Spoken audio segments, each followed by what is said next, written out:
Well, hello and welcome to this English lesson about opposites. In this English lesson, we're going to look at word pairs where one word means the exact opposite of the other word.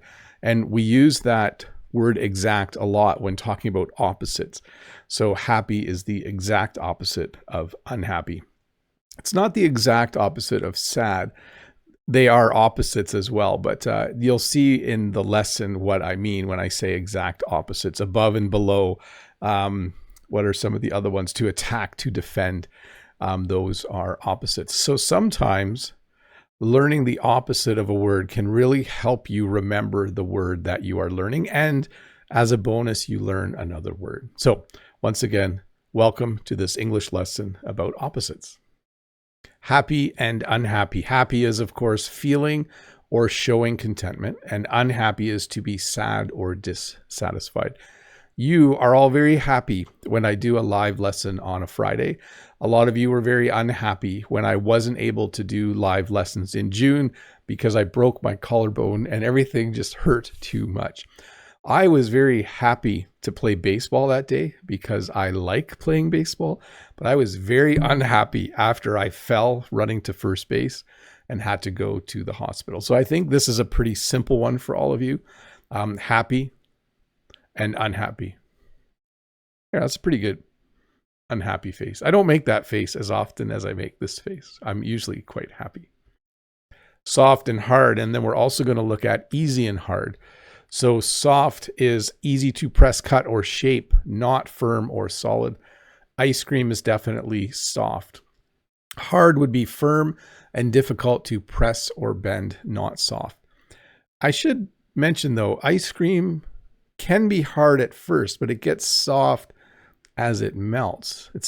Maybe that's a bad example, but I think you understand how soft and hard are the exact opposite when you look at the cement blocks. These blocks are very, very hard. If you hit it with your hand, you would hurt your hand. The ice cream, though, is very soft and easy to eat. Easy and hard. So we can use the word hard in a different way. Easy means not difficult, requiring little effort. So 1 + 1 is 2. I think we all learn that when we're like 4 or 5 years old. But hard would be difficult to do or understand, requiring effort. So you see this equation here. I don't even know what this equation is for. It just looked really hard to me. So once again, learning a language would be hard, but if you do little steps, you can make it easy. So let's say you learn 5 new vocabulary words a day. That would be easy. If you tried to learn 100 vocabulary words a day, that would be hard. Kind and cruel. Kind would be caring, caring and helpful, showing concern for others. Cruel would be causing pain or suffering without concern. And that can be like emotional pain, or it can be actual pain. Like a cruel person can physically attack other people. So be kind. That's one of the mottos of the Bob the Canadian YouTube channel. Try to be kind, be caring, be helpful, show concern for others as you go through your day. And then cruel. Don't be cruel. Don't cause pain or suffering to other people. It's just not a nice thing to do. We are all human though. We all have emotions. But if you can, try to be kind today. Try to be nice to people. Interior and exterior. So interior is the inside part of something. And you can see in that slide, we have the interior of a house. So we actually have a job title in North America called interior decorator. So if you don't know how to design your house on the inside, in the interior, so it looks nice, you can hire an interior decorator. The exterior then is the outside part of something. On the exterior of the building, you need to make sure you use things that are weatherproof. Sometimes you'll buy something. I bought networking devices to connect the barn to the house, and they're designed to go on the exterior of the building. They're designed to be weatherproof. So there's another term for you, weatherproof. To include, to exclude. To include means to make someone part of a group when you're talking about people, and to exclude means to leave someone out of a group. Now, I should mention this can be used for more than just people. You can use include and exclude for things as well. Like if you're a member of the channel, I include a lot of things that you are able to do. When you put a bunch of things in a box, you might exclude a few things.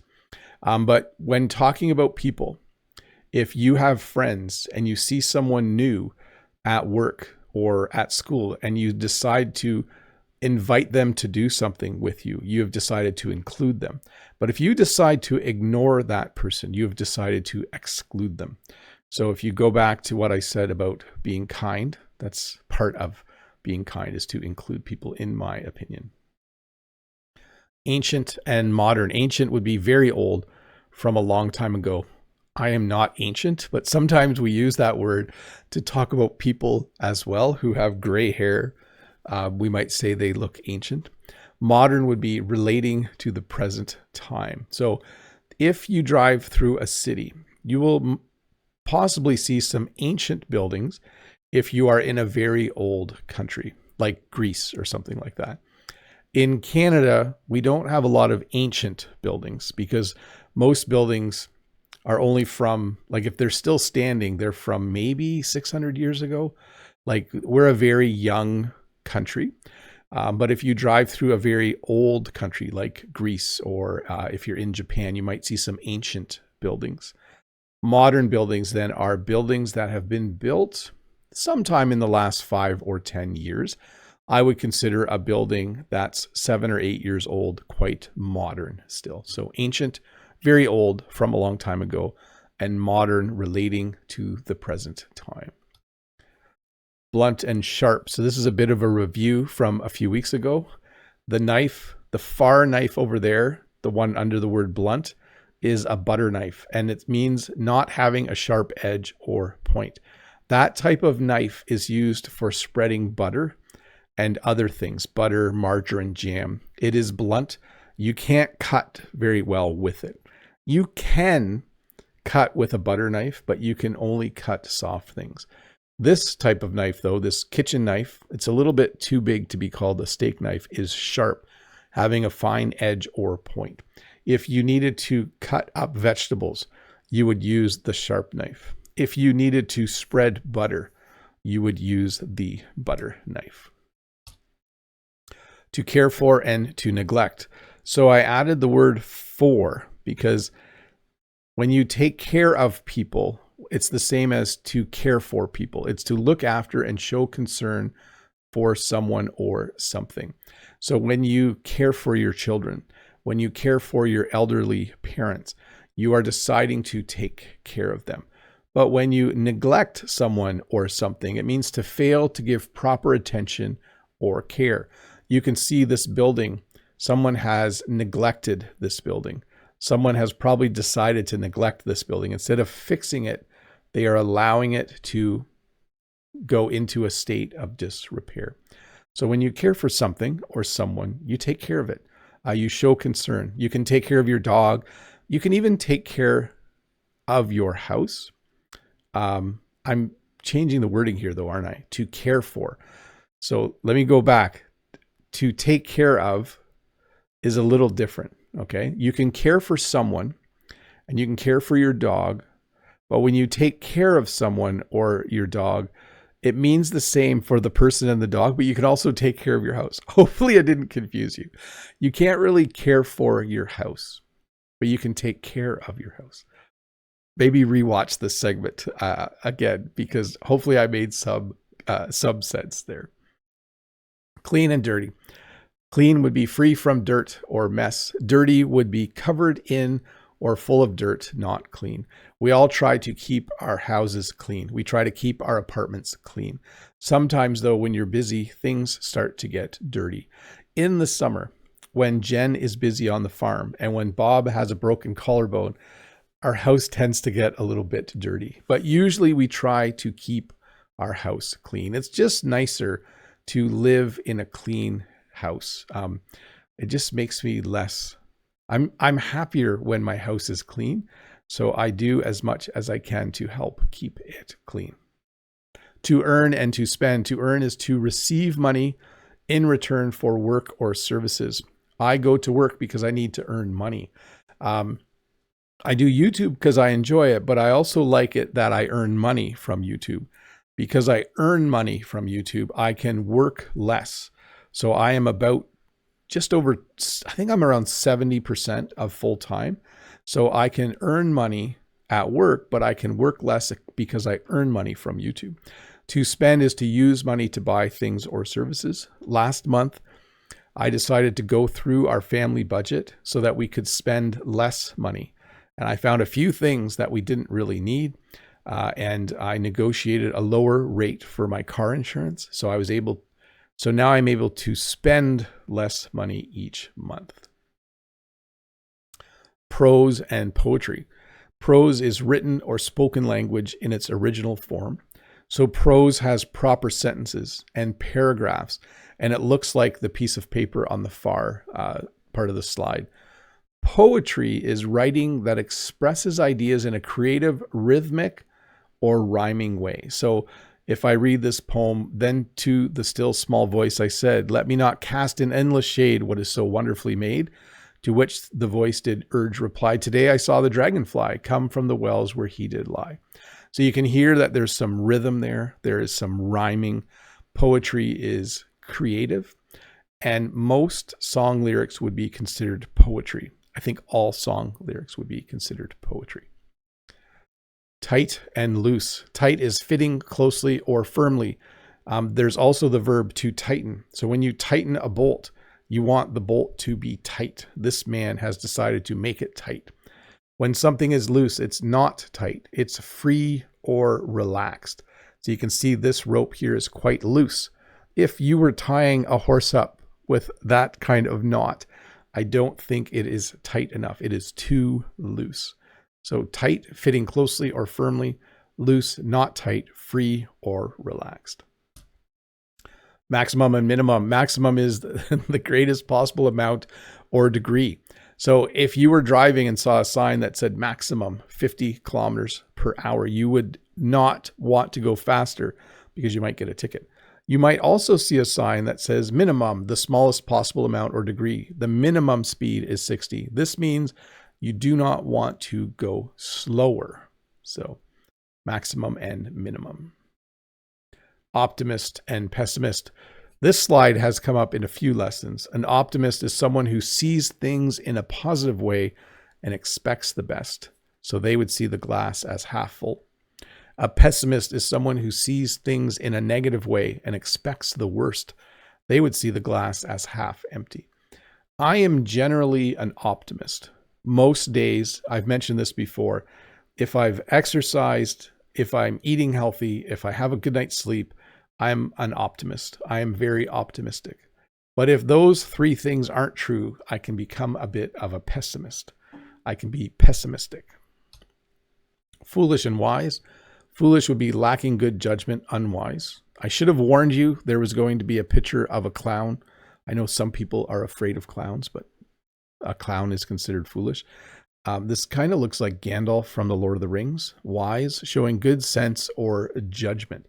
So as you get older, you hope that you go from being foolish as a child to wise as an adult. At least when you get to my age, you hope that you are becoming more and more wise. Guilty and innocent. Guilty would be responsible for doing something wrong, and innocent would be not guilty, having done nothing wrong. If all of the cookies in the kitchen were gone and someone said, Dad ate them, I would say, I'm not guilty. I usually am guilty of doing that, though. I'm usually the one who is responsible for eating all the cookies or brownies. But I could, if I didn't do it, say, no, I'm innocent. I'm not guilty. I didn't eat all of the cookies. Fear and courage. So fear would be a feeling of being afraid or worried about something. And courage would be the ability to face fear or danger bravely. Sometimes I have fear. I have fear when my children are out late at night. And if they aren't home on time, I start to think that maybe they were in a car accident or something. That is a common fear that parents have when their children are out. Most of the time, though, I think I have courage. I would never fight a dragon, but if I have to talk in front of people, I have the ability to face that fear or danger bravely. I'm not afraid. What am I afraid of? I'm afraid of heights. I'm afraid of snakes. In those situations, I would not have courage at all. To confess and to deny. To confess is to admit to doing something wrong. Basically, you say, I did it. Who ate the cookies? I did it. To deny is to say you didn't do something. If they said, Dad, you're guilty. You ate the cookies. I could say, I'm innocent. I didn't do it. So I'm denying doing it. You can also lie when you deny. Like sometimes people are actually guilty, but they deny doing it. So it doesn't, just because when someone denies doing something doesn't mean they are completely innocent. But to confess, to admit to doing something, to say I did it, to deny, to say you didn't do something, to say something like it wasn't me, I am innocent. Above and below. The cup is above the microphone. The cup is below the microphone. This gets tricky because you could say on top of, like if it was sitting on here, I would say the cup is on top of the microphone, but you could say the cup is below or the cup is under. Both would work. Above is at a higher position or level in relation to something else. Below at a lower position or level under something. So in order for you to be above, or in order for you to use above, you have to mention what you are above. You know, the plane is above the clouds. The cup is above the microphone. You're always talking about two things when you use above. You know, when you have two bunk beds, one bed is above the other bed. Below then is similar, like I'm standing below the basketball net. My hand is below the microphone right now. My other hand is below my other hand. It's getting confusing, but that's how you would use those two. To argue and to agree. To argue, to disagree, to express opposite views with emotion, and usually not happy emotions. Usually the emotions of anger or frustration, or maybe you're feeling aggravated. To agree, to have the same opinion, to accept or approve something. Okay. So if you and I were to argue, it means we don't agree. We each have our own opinion and we are going to express it. When you agree, you have the same opinion and you're like, oh, good. You think the same way as me. I actually enjoy arguing though. I don't always like it when I agree with everyone. Sometimes it's fun to argue as well. Artificial and natural. Artificial is made or produced by humans, not occurring naturally. At night, when you turn the lights on, it's considered artificial light. It's not natural light. Natural is existing in or caused by nature, not made or changed by humans. So at night, we have artificial light. During the day, if you go outside, you have natural light. There's a window right here, and the window lets in a lot of natural light. So that is, I do have some other lights here that give artificial light, but the natural light is nicer in my opinion. To attack, to defend. I really wanted to find a picture of a dog attacking someone. To attack is to act aggressively towards someone or something to try to harm. So that dog is simply being trained to help police officers.